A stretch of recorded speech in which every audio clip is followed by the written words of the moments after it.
নমস্কার বন্ধুরা, এসো লিখি পড়ি চ্যানেলের পক্ষ থেকে আপনাদের প্রত্যেককে জানাই অনেক অনেক ধন্যবাদ আমার ভিডিওগুলি দেখার জন্য।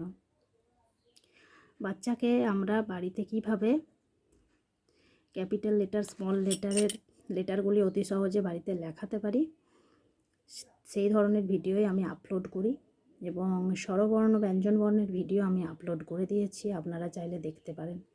তো আজকে আমরা English capital letter I for ink, ink মানে কালির দোয়াত।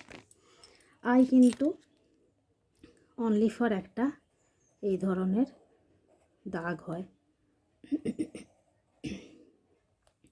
এটাই হলো I. I for ink, ink মানে কালির দোয়াত। পরবর্তীকালে আমি আমার চ্যানেলে আপলোড করব 4 লাইন্স কপিতে কীভাবে এবিসিডি লিখতে হয়। আই কিন্তু অনলি ফর এরকম একটা দাগ থাকে, অনেকে আই এভাবে লেখায় বাচ্চাকে, এটা লেখায় বা আই লিখে একটু একটু মাথার মধ্যে দাগ দেওয়া থাকে, কিন্তু এটা বইয়ে লেখা থাকে, বইয়ে যেভাবে লেখা থাকে সেভাবে বাচ্চাকে শেখানোটা আমার মনে হয় ঠিক। তো ভিডিওটি এই পর্যন্ত, যদি ভালো লাগে অবশ্যই লাইক করবেন।